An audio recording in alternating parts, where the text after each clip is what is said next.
verdade sobre o assunto que os seus discípulos ouviram, eles entenderam a mensagem, sabe? Por que eles entenderam? Porque Jesus simplesmente descodificou o livro de Daniel ali. E hoje a gente vai tratar sobre Jerusalém e o tema um tipo do fim. Só que primeiramente vamos entender o que é um tipo quando a gente fala dentro da Bíblia. Tipo é uma expressão de dizer, ó, isso aqui é um exemplo, isso aqui você toma como referência. Ou seja, Jesus, quando ele um dia falou para os discípulos que a cidade iria ser destruída, Jerusalém, logicamente ele usou muitos profetas, mas nós iremos compreender hoje que essa mensagem, apesar dela ter algo em torno de mais de 2000 anos, quase, tá? Ela é de suma importância para os nossos dias, ok? E quantos foram os profetas que falaram sobre a destruição de Jerusalém? Vocês têm ideia na Bíblia?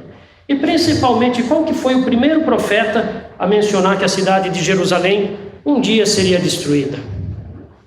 Quem foi o primeiro? Eu quero só o primeiro. Quem? Isaías. Não é Isaías. Quem foi o primeiro profeta a falar, olha, Jerusalém vai ser destruída um dia? Quem? Jeremias. Esse daí foi um dos que estava na cara do gol,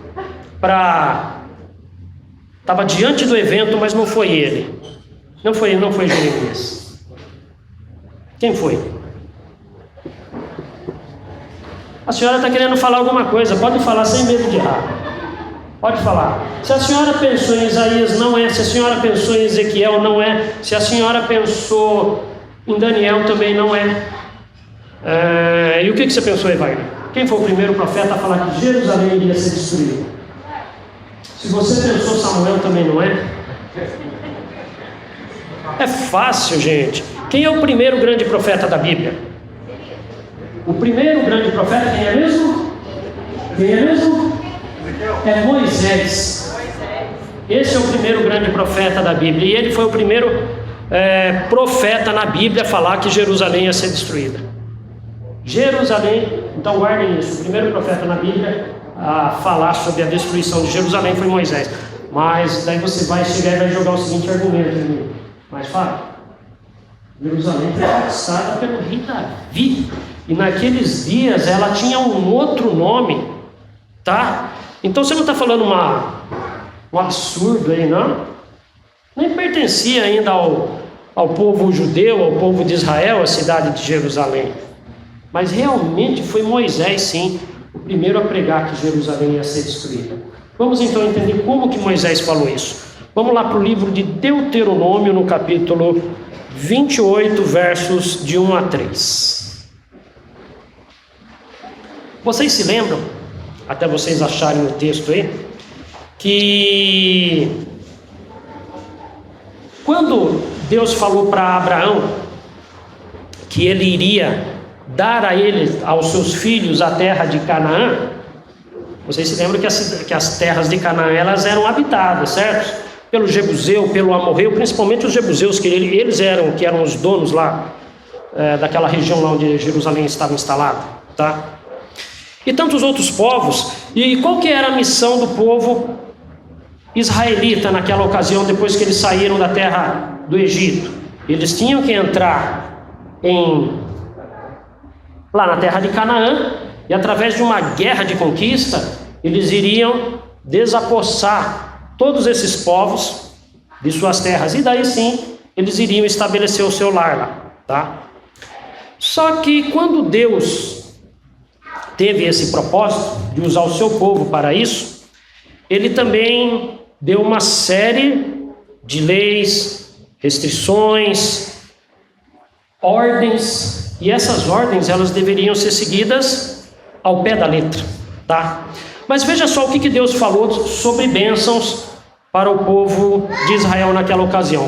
Deuteronômio 28, versos 1 a 3. Se atentamente ouvires a voz do Senhor teu Deus, tendo cuidado de guardar todos os seus mandamentos que hoje te ordeno, o Senhor teu Deus te exaltará sobre todas as nações da terra.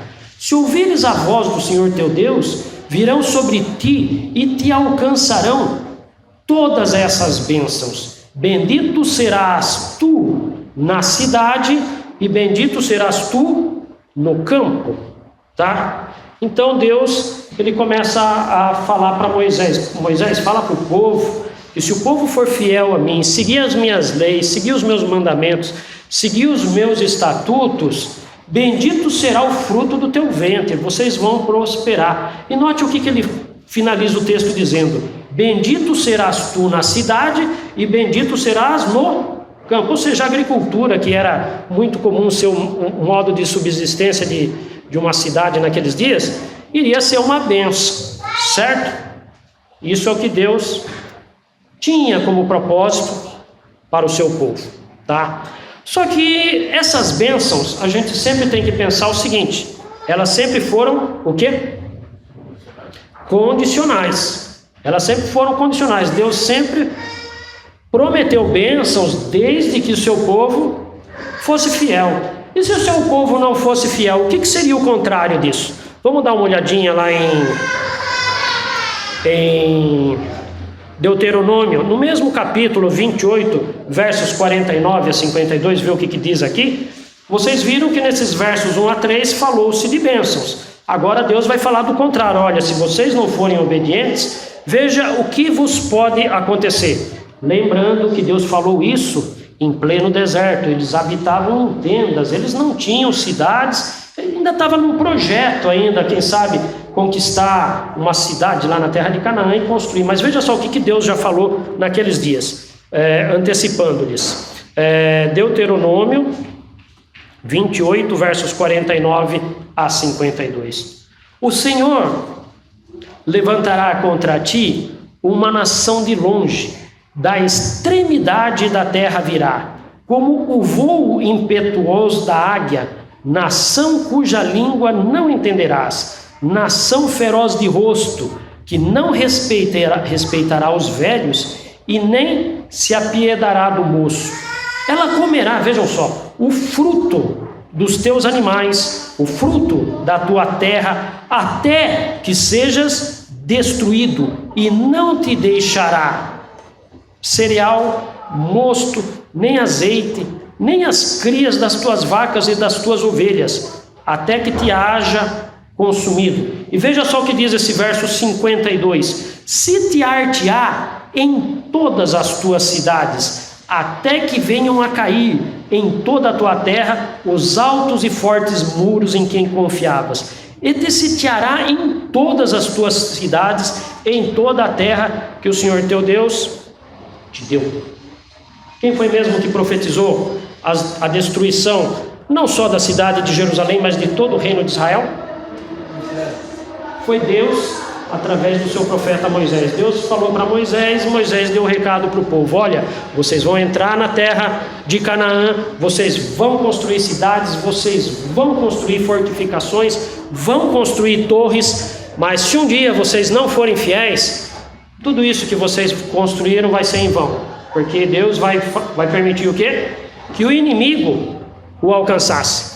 Só que o que nós aprendemos de uma maneira geral na Bíblia, principalmente quando a gente olha para os livros de Josué, Juízes e tantos outros do Velho Testamento, que à medida que o povo de Israel ele passou a conquistar essa terra de Canaã, ao mesmo tempo que eles recebiam a ordem de ir lá e conquistar, eles nem sempre foram fiéis em tudo que Deus pediu para eles. E o que acontecia em meio a essa conquista? Muitas vezes haviam reveses, e nesses reveses eles eram o quê? Ao invés de eles serem o povo conquistador, por exemplo, dos filisteus, eles eram antes conquistados por eles, conquistados pelos filisteus, conquistados pelos amorreus. Eles perdiam a guerra. E por que eles perdiam toda vez essa guerra? Porque eles eram infiéis, eles não eram obedientes. E note, veja, vamos trazer um pouquinho para a nossa realidade hoje, embora não tenha muito paralelo com o que eu estou dizendo, mas vamos pensar um pouquinho hoje na guerra da Ucrânia.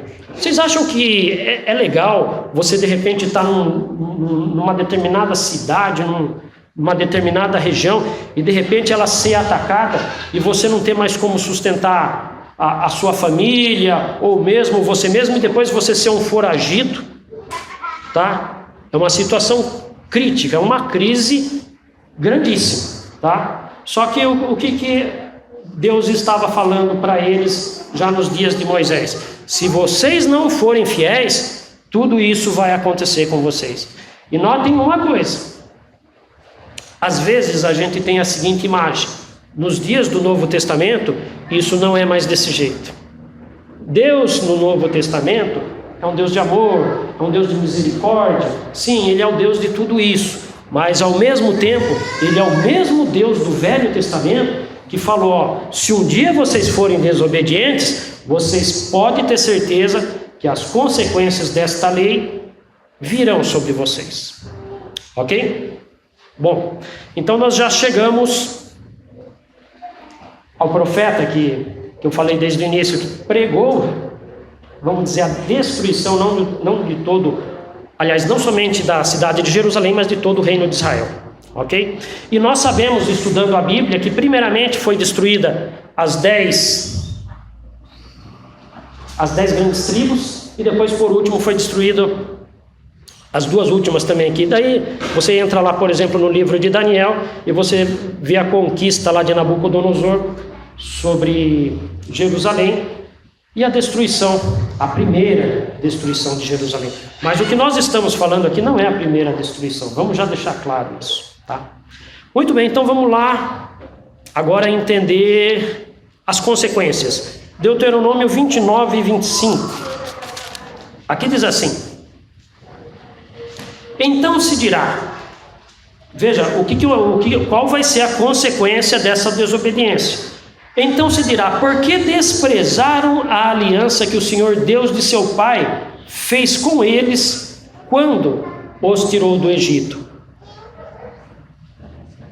O que Deus já deixou revelado aqui para o seu povo naquela ocasião antes da conquista de Canaã? Que nos dias que eles desprezassem a aliança divina, eles teriam certeza que por mais que eles tivessem riquezas, cidades, fortificações e etc., eles seriam conquistados. Ou seja, não confiem no lado material, nas suas conquistas, confiem sim no Deus que lhes permite todas essas conquistas, tá? Muito bem. Então até aqui a gente falou sobre uma introdução, quem foi o primeiro profeta.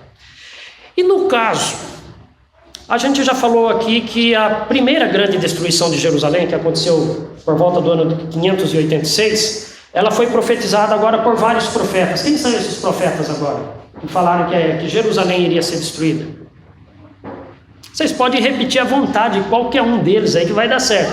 Se você falar para mim que foi o profeta Isaías, com certeza Isaías foi um dos que profetizou a primeira destruição agora da cidade de Jerusalém. Se você falar para mim que foi Ezequiel que profetizou a primeira grande destruição de Jerusalém por Nabucodonosor, você também vai estar certo. Se você falar Jeremias e uma série de outros profetas, com certeza você vai acertar.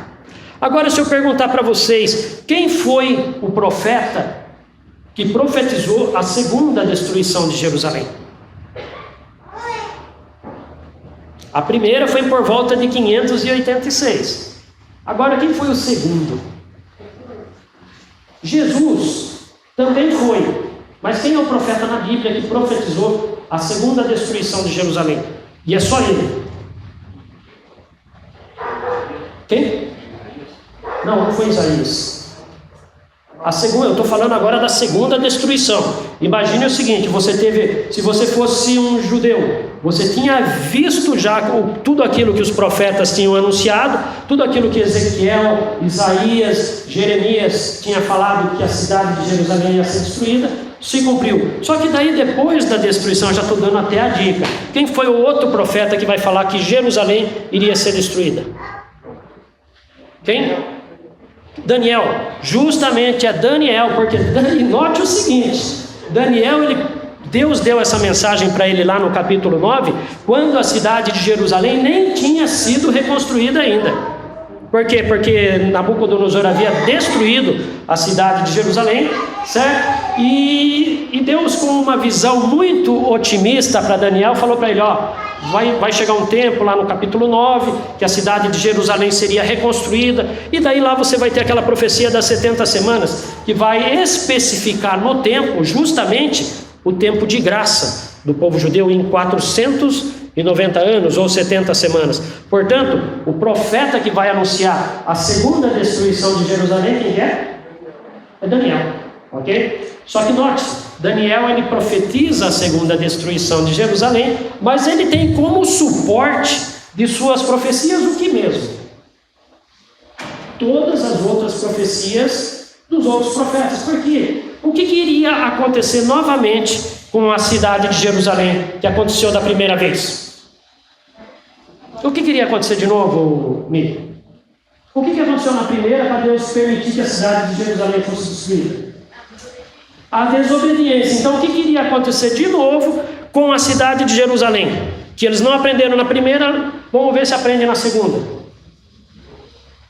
Eles iriam novamente receber o mesmo castigo, só que agora é um castigo mais radical, porque seria o segundo. E note o seguinte, quando eu vou fazer uma comparação bem breve aqui, por exemplo, quando Jesus falou ao apóstolo Pedro, o apóstolo Pedro ele veio com uma pergunta para Jesus: Senhor, até quantas vezes eu posso perdoar o meu próximo? Daí Jesus, eu falo, até 7 vezes? E Jesus fala para Pedro, não, até 7 vezes não, mas 70 vezes 7. Em outras palavras, se a gente for, aonde que você vai encontrar novamente essa expressão 70 vezes 7 na Bíblia? É justamente no capítulo 9 de Daniel, que Deus ali vai falar, eu estou perdoando Jerusalém 70 vezes 7, 70 vezes 7, 490 anos, e eu estou dando esse tempo de graça para eles. Agora, se eles não se arrependerem desses 70 vezes 7, daí eles podem ter certeza que a vida deles vai complicar. E note, não só vai complicar, como complicou, porque a destruição de Jerusalém não foi brincadeira, tá? Mas vamos então para o que Jesus falou quando ele fez esse anúncio lá em Mateus 24, que eu acho importante a gente compreender isso agora. Quando Jesus faz esse anúncio da destruição de Jerusalém, Mateus 24, versos 15 e 16.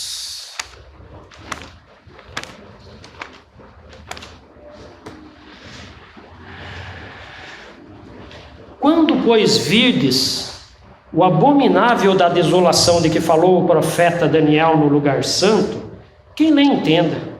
Então os que estiverem na Judéia fujam para os montes.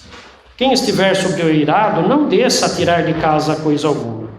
E quem estiver no campo, não volte atrás para buscar sua capa. Ai das que estiverem grávidas e das que amamentarem naqueles dias. E orai para que a vossa fuga não se dê nem no inverno e nem no sábado. Quem que é o abominável da desolação aqui mesmo? Que Jesus mencionou? Qual é a referência bíblica que a gente pode usar para identificar esse abominável da desolação? Como eu falei para vocês, o profeta que o próprio Jesus menciona aqui é o profeta Daniel, certo? Então, Jesus ele está usando o escrito de Daniel para fazer essa aplicação.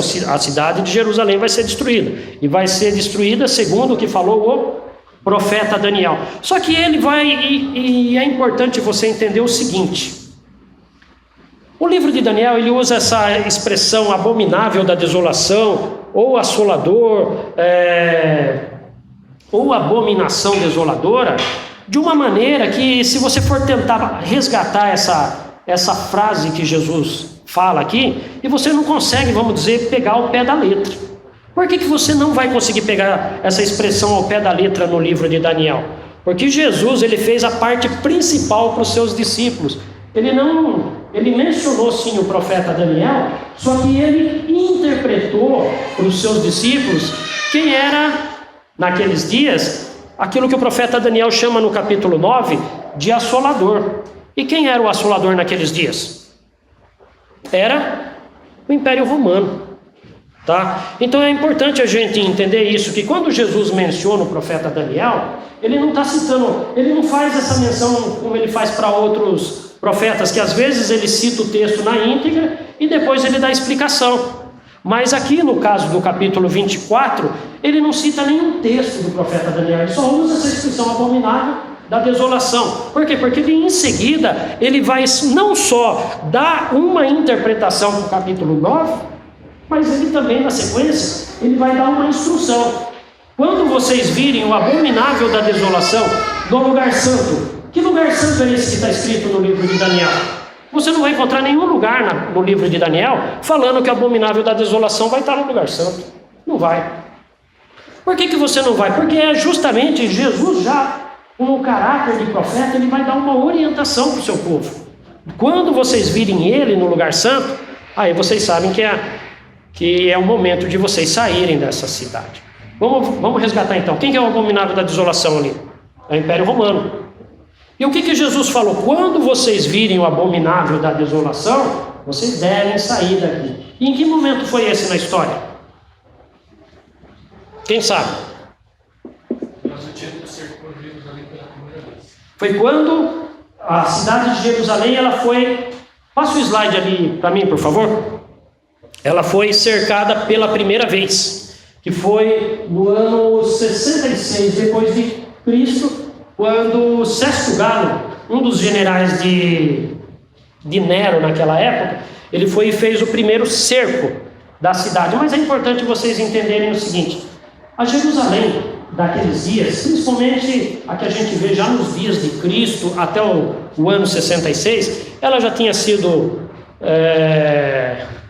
totalmente avessa à mensagem evangélica de Jesus, já havia rejeitado o seu Messias, já não tinha crenças mais fundamentadas na palavra de Deus, eles viviam os mesmos crimes de pecado, extorsão que o Império Romano praticava, eles também praticavam. Tanto é que nos dias que é retratado essa história da destruição de Jerusalém, ela só foi destruída, por quê? Porque ela era uma das cidades que mais dava trabalho ao Império Romano, tá? O Império Romano não foi lá e destruiu ela porque foi uma ordem divina, não foi por isso, foi por pura rebelião, tá? Então eles não aceitavam nenhum governo, tá? E é daí que no ano 66 depois de Cristo, o general Sesto Galo, ele vai e faz o primeiro cerco à cidade de Jerusalém. Eu até coloquei aqui, tá? Agora, onde que é o lugar santo mesmo? Quando vocês vivem o abominável da desolação no lugar santo, quem entende? Onde que é o lugar santo? Onde? Jerusalém não é Jerusalém. É Jerusalém, mas também não é. Onde que é o lugar santo? Porque Jesus deixou isso como sinal. Quando vocês virem o abominável da desolação no lugar santo, quem lê entenda. Vamos entender esse texto então? A gente tem mais um texto que esclarece isso daí. Está lá em Lucas 21, versos 20 e 21.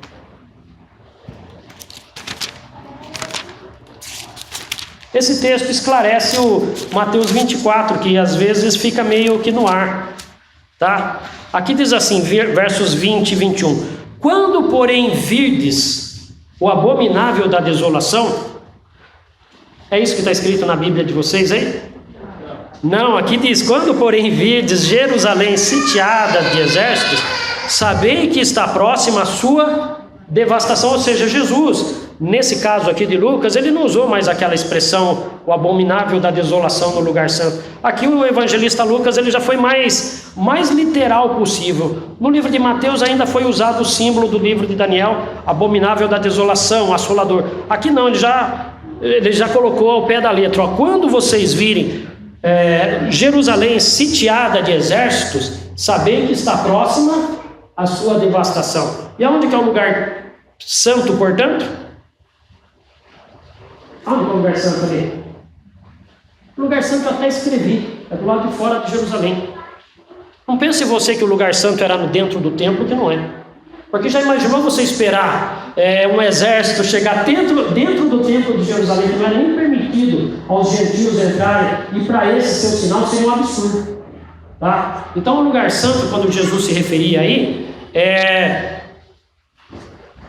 era dos muros do lado de fora, que naqueles dias eles tinham uma tradição que contava mais ou menos o seguinte: o lugar santo era ao redor da cidade de Jerusalém, quem sabe em uma distância de uns 100, 200 metros, muro afora. E o lugar santíssimo, obviamente, onde seria? A própria cidade de Jerusalém, numa explicação, vamos dizer, popular de época. Então Jesus usou essa expressão popular de época para falar: ó, quando vocês virem Jerusalém, a cidade de Jerusalém, com o abominável da desolação no lugar santo, então vocês podem ter certeza que está próxima a sua destruição.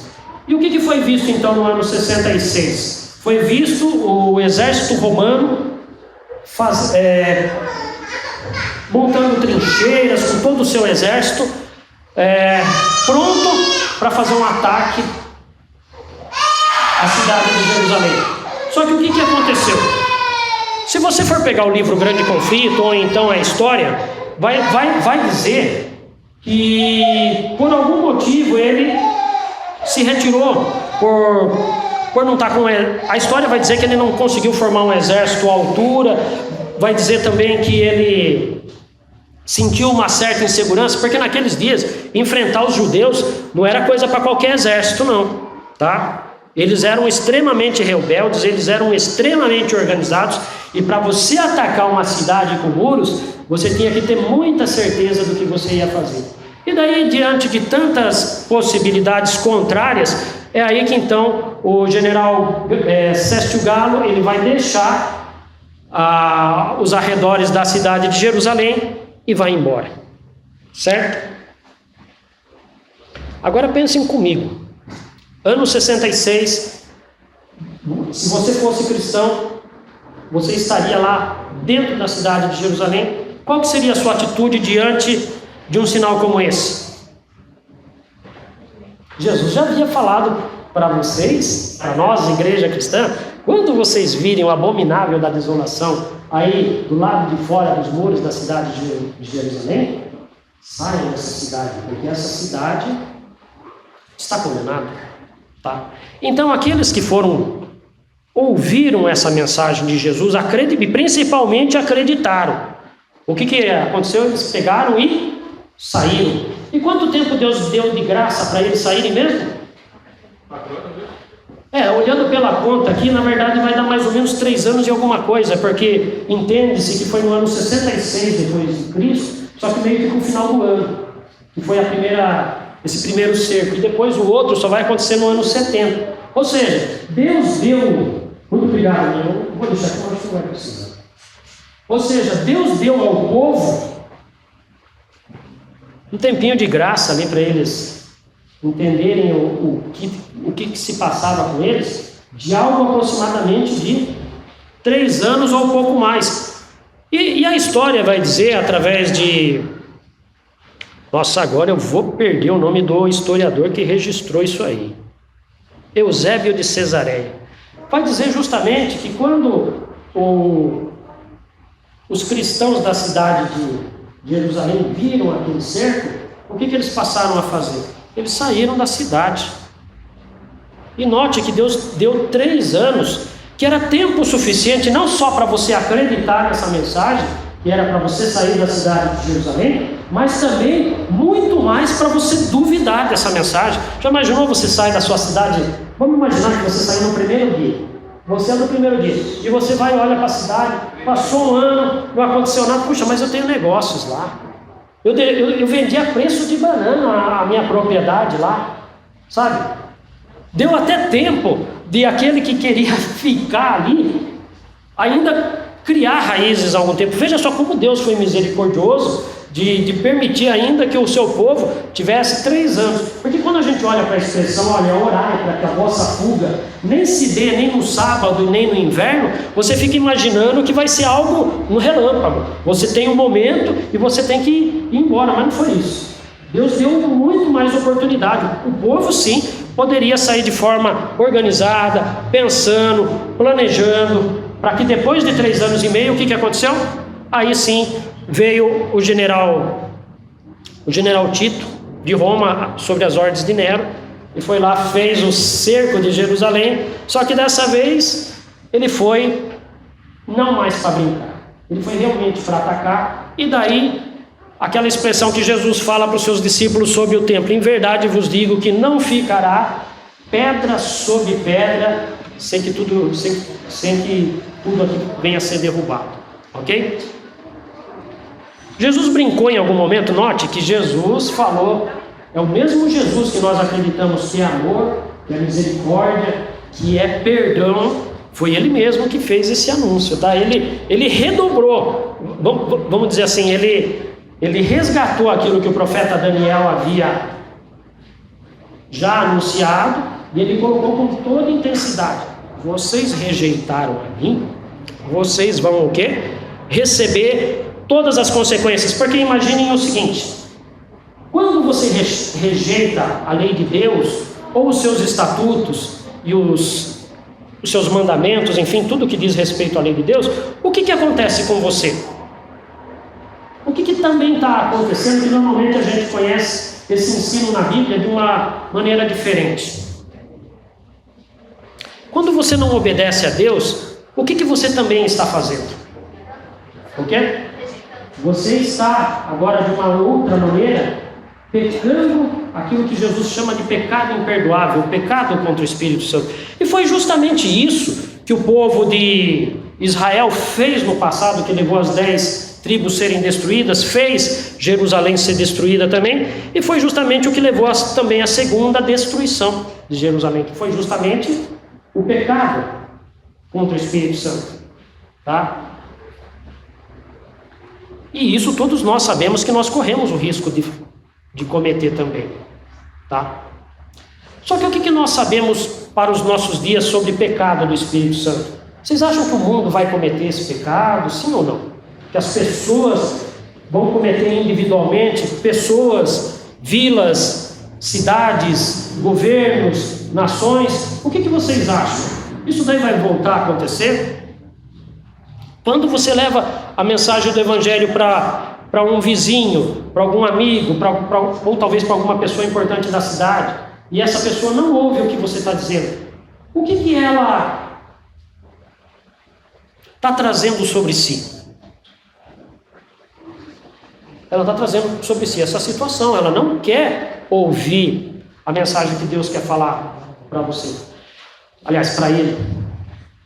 E nós sabemos, através da Bíblia, que quando o ser humano ele rejeita essa ideia de ouvir a voz de Deus, seja através da palavra dele escrita, ou então seja através de um agente humano, essa pessoa está pecando contra o Espírito Santo, inevitavelmente. Só que no momento que essa pessoa peca contra o Espírito Santo, ela fica do lado de quem?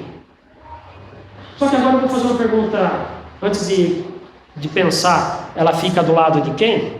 Quem foi o autor da destruição de Jerusalém? A Jerusalém é a segunda agora, e também poderíamos considerar a primeira. Quem é o grande autor da destruição de Jerusalém? Vocês acham que Deus participou ali? Sim. Você acha que sim? Deus é amor e você acha que Deus mandou matar? Não. Deus é amor e você acha que Deus mandou matar? O quê? Não, ele até poderia mandar as muralhas. Só que veja o seguinte: quem foi o instrumento utilizado aqui naquela ocasião? Foi o Império Romano. E se você for pegar, por exemplo, não só as consequências da transgressão da antiga aliança, como também o que a história vem a contar sobre a destruição de Jerusalém, você vai ver que os exércitos romanos eles foram extremamente cruéis. Se você for ler o primeiro capítulo do livro Grande Conflito, o Predito, o Destino do Mundo, lá vai dizer que eles empilhavam pessoas e passavam sobre elas para fazer uma espécie de rampa para ter acesso a outros lugares. Ou seja, tinha sangue escorrendo de tudo quanto era lugar. Só que a imagem que muitas vezes nós cristãos temos é que quem mandou matar, quem mandou fazer tudo aquilo, quem foi mesmo? Foi Deus, por consequência da quebra da aliança. Só que é isso que eu gostaria que vocês entendessem agora. Quando nós escolhemos ficar do lado do inimigo, Deus, ele respeita nós, porque isso faz parte do nosso... Esse é o nosso livre-arbítrio, o maior presente que Deus nos dá. Mas no momento que nós nos colocamos do lado do nosso inimigo, você acha que Deus tem condição de continuar abençoando a gente? Lhe dando o seu espírito, lhe dando suas mensagens, nos protegendo no dia a dia, ou então, como diz o salmista, cuidando de nós à sombra do Onipotente. Deus não vai fazer nada disso, porque a gente escolheu ficar do outro lado. No momento que nós ficamos do outro lado, o que o inimigo ele quer para nós? Imaginem vocês, quem fica do lado do inimigo tem aquela promessa: eu vim para que tenham vida e tenham em abundância. O inimigo não, o inimigo com ele é morte, morte eterna. Vocês começam a perceber então de que lado que a cidade de Jerusalém se posicionou, que desde seu povo, sua liderança, seus generais e tantos outros, eles se posicionaram do lado do inimigo. E no momento que eles tomaram essa posição, o Espírito Santo já não podia fazer mais nada ali por eles. E, por consequência disso, o que veio? Os exércitos romanos sitiaram a cidade de Jerusalém e a destruíram, como nós bem conhecemos. Leia depois em casa o primeiro capítulo do livro Grande Conflito, quem tiver, Predito o Destino do Mundo, e daí vocês vão visualizar com mais palavras isso que eu estou falando. Mas o que eu gostaria de deixar de importante para vocês?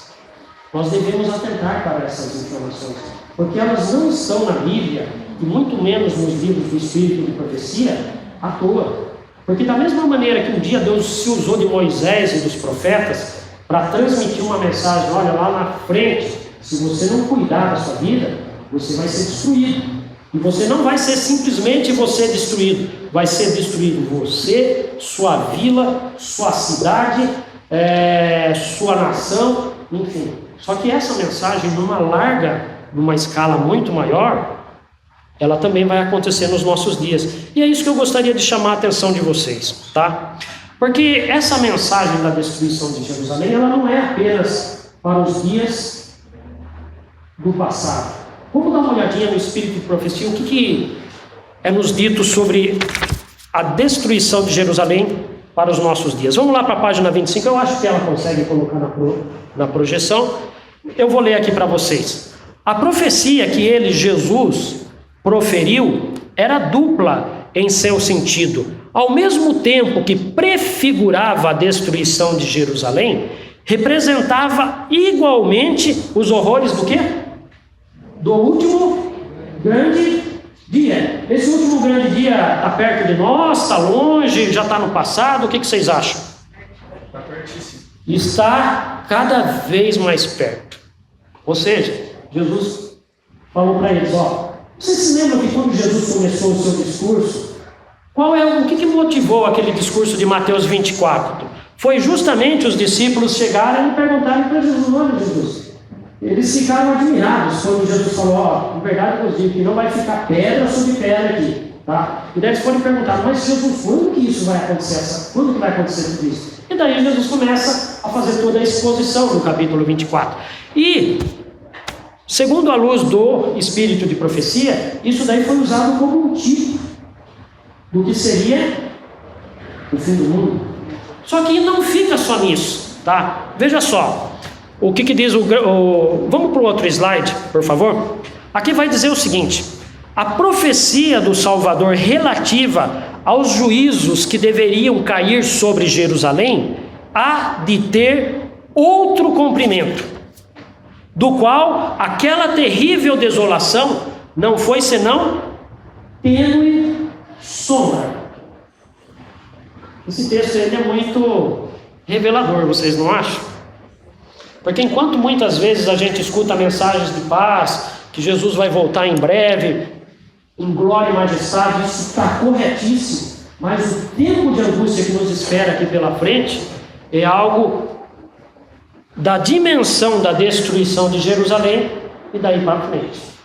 Por isso que o Espírito de Profecia fala, que faz uma comparação, que a destruição de Jerusalém em relação ao fim é uma tênue sombra. Tá? E note o seguinte: dá uma olhadinha nas imagens da Ucrânia sendo atacada pela Rússia, pelo que estão fazendo ali. ali ainda está tendo uma oportunidade das pessoas escaparem, se refugiarem, protestarem, ou até mesmo chamarem mais pessoas para ir lá e tentar enfrentar, resolver o problema.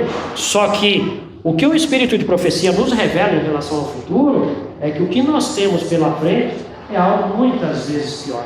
Agora eu vou chamar a atenção para vocês a mais um texto. Vamos ver se ela coloca ali para a gente. Veja só. E isso é importantíssimo a gente ter em mente. É Deus quem provocou a destruição de Jerusalém? Não foi. Deus não tem participação nenhuma. Deus é Deus de amor. Deus não tem porquê destruir o ser humano que Ele criou. Então é importante a gente entender quem é o ator, o agente dessa destruição. Vamos lá para o texto? Aqui diz assim, vejam só, é o poder de Deus que impede que a humanidade passe completamente para o domínio de Satanás. Quando, porém, os homens, vejam, passam os limites da clemência divina, a restrição é removida. Que restrição é essa que é removida? É justamente o Espírito Santo. No momento que a pessoa deixa de ouvir o Espírito Santo, peca contra o Espírito Santo, a restrição é removida da vida daquela pessoa. E qual é a consequência? Deus não fica em relação ao pecador como executor da sentença. Não é Deus. Não é Deus que vai ser o Deus vingador que vai destruir. Porque Deus é vida. Eu vim para que tenham vida. Deus não vai entrar em contradição. Tá? Jesus não vai entrar em contradição. Então, no momento que existe o pecado contra o Espírito Santo, a pessoa, a nação, vila, passou automaticamente para o lado de quem? Para o lado do inimigo. E o que o diabo quer em relação a nós? Apenas nos destruir. Ponto. E vamos lá à conclusão desse texto. Mas Deus não fica em relação ao pecador como executor da sentença contra a transgressão, mas deixa entregues a si mesmos os que rejeitam sua misericórdia, para colherem aquilo que semearam.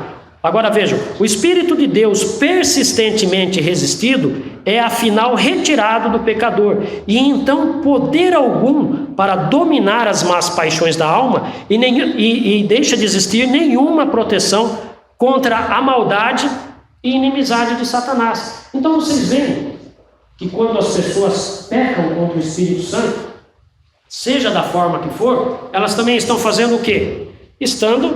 Se colocam à disposição do inimigo. E o que o inimigo espera de quanto mais aliado ele ter? Quanto mais aliado ele ter, mais gente ele vai ter para destruir. Simples assim. Porque para ele sabe que a causa dele está perdida, só que ele pensa que quanto mais gente ele trazer para o lado dele, para ele é melhor.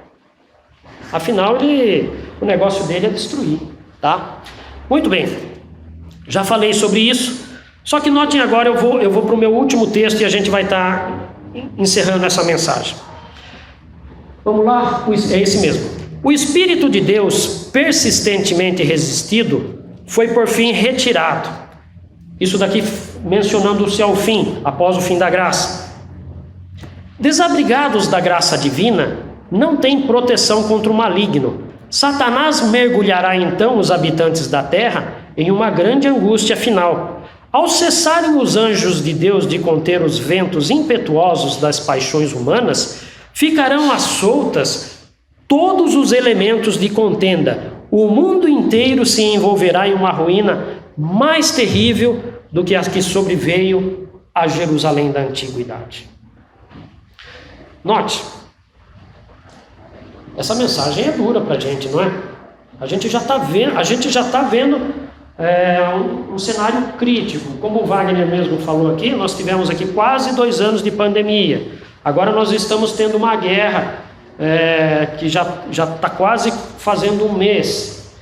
Mas Jesus ele nos disse uma vez: quando vocês virem esses sinais, guerras e rumores de guerras, terremotos, pandemias e tantos outros, não vos assusteis, porque é necessário que tudo isso aconteça, tá? Só que quando o Espírito de Profecia ele traz para nós, para os nossos dias, essa revelação, é feita a comparação que aquilo que aconteceu com a cidade de Jerusalém vai acontecer novamente, só que em que escala agora? Global, porque no momento que nós recebermos a chuva serôdia, o Espírito Santo nos permitir pregar essa mensagem, no mundo inteiro de uma maneira geral rejeitar, o que vai acontecer? o Espírito Santo ele é retirado da terra, aqueles que estiverem entre os salvos vão estar selados, a eles é garantido a segurança, e essas pessoas elas vão sobreviver pela graça de Deus a esse tempo de angústia, como nunca houve, que está lá em Daniel, capítulo 12, versos 1 e 2. E como que ele vai ser? Vai ser algo semelhante ao que aconteceu com a destruição de Jerusalém. Só que hoje, quando você olha para isso, para os exércitos cada vez mais se mobilizando, você entende que o negócio vai complicar. Porque hoje você não precisa mais mandar um exército para cercar nenhuma cidade. Eles lá ainda estão fazendo uma guerra à moda antiga lá entre Rússia e Ucrânia. Mas no momento que esse Espírito Santo for retirado da humanidade de uma maneira geral, aquele que quiser praticar o mal contra o próximo vai estar liberado. Não vai mais ter nenhuma vozinha na consciência falando: não, você não deve mais fazer isso, você não deve mais fazer aquilo. Por quê? Porque uma vez que se naquela ocasião você já pecou contra o Espírito Santo, se você tiver alguma manifestação, tiver dentro do seu coração que manifestar alguma situação de ódio, você vai manifestar de forma aberta, desenfreada. E é isso que vai acontecer em nível individual, em nível de cidades, em nível de nação, até que aquilo que foi profetizado lá em Apocalipse 7, versos 1 a 3, vai ocorrer em nível global. Os selados, os escolhidos, eles foram selados, é soltado os ventos, e uma vez que nós conhecemos as profecias da Bíblia, principalmente do Apocalipse, o que é vento mesmo? E profecia? É guerras, destruições, revoluções, e o mundo vai se envolver numa guerra tal, como diz o Espírito de profecia, muitas vezes pior ao que aconteceu com a cidade de Jerusalém. Ok? A mensagem é dura. A mensagem é dura, eu sei que ela é dura, a mensagem é difícil, mas nós não podemos brincar com ela. Porque quando Jesus mencionou essa destruição, a história vai dizer que milhões de pessoas foram mortas nesse cerco, milhões de pessoas passaram fome, milhões de pessoas perderam suas vidas, propriedades, etc. E por que elas perderam tudo isso? E principalmente a sua salvação? Simplesmente porque elas não fizeram aquilo que Deus esperava delas, que é ouvir a voz do Espírito Santo, ouvir o chamado de Deus para o arrependimento e se converter, se entregar. Vejam, é a mesma lição, a mesma coisa que aconteceu com Moisés, quando ele revelou para o povo: vocês devem ser obedientes, senão as consequências da lei vão te pegar no final. É a mesma coisa para os nossos dias, não mudou, porque Deus não muda. No momento que você escolhe ficar do lado da transgressão, automaticamente a ruína vai te seguir. Só que a ruína não é simplesmente a ruína local, é a ruína que tem peso de vida eterna. E a gente deve olhar com muita seriedade para essa mensagem, porque Deus não está brincando com a salvação de ninguém. Deus não está brincando, e muito menos o diabo está brincando, porque essa mensagem é principalmente para dizer a nós que Deus está oferecendo o seu Espírito, está oferecendo sua misericórdia, está oferecendo salvação, mas do outro lado o inimigo ele está querendo ludibriar a gente para que a gente se perca, e no momento que a gente se perder, ele vai fazer aquilo que não só ele fez com Jesus na cruz, mas como ele fez também com a cidade de Jerusalém. E notem, se você quer ter um tipo também do fim do mundo, a cidade de Jerusalém é um deles, certo? Um tipo do fim do mundo. Agora, outro tipo do fim do mundo que a gente tem que atentar, a própria morte de Jesus na cruz também é um tipo do fim do mundo. Porque no momento que você olha para a morte de Jesus na cruz, você vê o quanto o diabo em potencial quer nos destruir. Ele fez aquilo com Jesus, graças a Deus, o que ele fez com Jesus se transformou em glória. Mas se um dia ele realmente conseguir destruir a gente, só que nós do lado do inimigo pecando contra o Espírito Santo, aí nós perdemos a batalha, nós perdemos tudo. É essa a reflexão que eu trago para vocês. Então, irmãos, vamos levar a sério a nossa fé, a nossa religião, levar essa esperança para as outras pessoas, porque tudo isso, como já foi dito aqui, está às portas de acontecer em algum momento. E veja, você gostaria de ver quem sabe seus familiares, seus colegas de escola, ou então qualquer outra pessoa aí do seu relacionamento fora das bênçãos de Deus, eu garanto para vocês que ninguém deseja isso para ninguém, tá? Então eu deixo para vocês essa mensagem, que nós olhemos para a palavra de Deus, principalmente a palavra profética, tenhamos mais vontade de estudar ela, porque a palavra profética, ela nos anuncia o que vai acontecer logo à frente. E uma vez que a gente não dê ouvidos a ela, a gente está que nem o mundo, a gente está cego, a gente não sabe o que vai acontecer daqui para frente, a gente está pior do que eles. E nós estamos tendo sim essa oportunidade de conhecer essa mensagem, anunciar essa mensagem. É tão maravilhoso você falar para as pessoas: olha, Jesus vai voltar, isso é importante, mas principalmente também é importante a gente entender que uma vez que as pessoas não ouçam essa mensagem, as consequências vão ser duras, porque Deus, como eu já falei para vocês, Ele não está brincando de salvação com ninguém aqui, e muito menos o diabo está, tá bom? Então que Deus nos abençoe, que Deus nos ajude a olhar mais para a sua palavra, a estudarmos ela, se apegarmos mais a ela e procurar ter compreensão do que Deus realmente está falando para nós, que muitas vezes a gente fica só naquilo que está na superfície e a gente não vai a fundo justamente porque nos é conveniente, a gente não quer saber, para às vezes não ter o comprometimento total. Mas não é isso que Deus espera de nós. Foi por isso que Deus revelou tanto, não só uma vez, mas duas, e agora também uma terceira, sobre esse evento que nós temos diante de nós, tá? Então que Deus nos abençoe e nos ajude a cada vez mais a se aplicar ao estudo de sua palavra. Amém? Vamos então ficar em pé e cantar o hino 160, Concede-nos o Espírito. Pai nosso que estás nos céus, muito obrigado, Senhor, por sabermos que o Senhor é bondoso, é misericordioso e que o Teu Santo Espírito está à disposição de todo aquele que o busca. Que o Senhor venha ter misericórdia de nós, nos impressionando com essa mensagem, com a proximidade do fim, e que cada um aqui é uma alma preciosa aos Teus olhos, e o Senhor quer ver a todos nós salvos. Não permita, Senhor, que nós venhamos a ser iludidos pelo inimigo e venhamos a perder tão grande salvação que o Senhor nos preparou por meio da morte de Cristo na cruz. Leva-nos agora, com a companhia dos Teus santos anjos, para a nossa casa e dá-nos um restante de sábado feliz na Tua presença. É o que nós te pedimos, em nome de Jesus. Amém.